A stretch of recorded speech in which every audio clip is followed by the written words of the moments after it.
moins sur un certain malentendu autour de l'affaire Willem, qui est interprété en disant mais la Cour européenne des droits de l'homme était d'accord avec la condamnation d'un maire qui appelait au boycott, donc vous voyez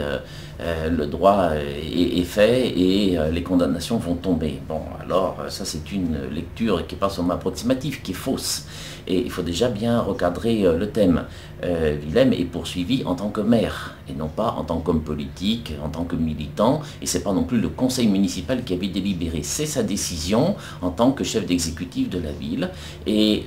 il fait une déclaration à propos d'éléments politiques israéliens en disant je donne ordre à mes services de boycotter les produits d'Israël. Bon, alors il va être poursuivi pour les articles que l'on connaît bien maintenant, discrimination à l'encontre d'une activité économique normale par rapport à une nation, et lui il est poursuivi directement pour l'avoir fait vu que c'est un décideur, c'est un acteur économique quand il fait ça. Alors, les poursuites sont engagées sur ce terrain, et la Cour de cassation, comme la Cour européenne des droits de l'homme, vont dire en toutes lettres, hein, au-delà de ses opinions politiques pour lesquelles il n'a été ni poursuivi ni condamné,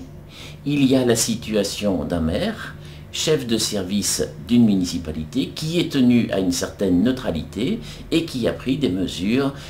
qui avaient un impact direct sur l'économie. Donc vous avez déjà une première différence, c'est l'acteur économique et puis le militant. Voilà, donc on n'est pas sur le même registre, et encore une fois, la Cour le dit elle-même, hein, elle dit bien il n'a pas été poursuivi pour sa liberté d'expression qui reste entière. Le deuxième point, c'est que Jean-Claude Willem s'est défendu, peut-être comme on le faisait, comme on le voyait à l'époque, c'est-à-dire uniquement sur le terrain de la liberté d'expression. Mais il n'a pas justifié le boycott autrement que par une opposition à la politique. C'est-à-dire que l'idée de l'activité économique normale comme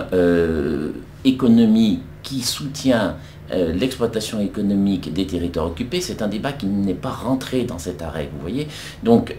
l'acteur économique qui, par ailleurs, ne pose pas la question de l'activité économique normale et qui ne pose pas la question de la validité de ces produits.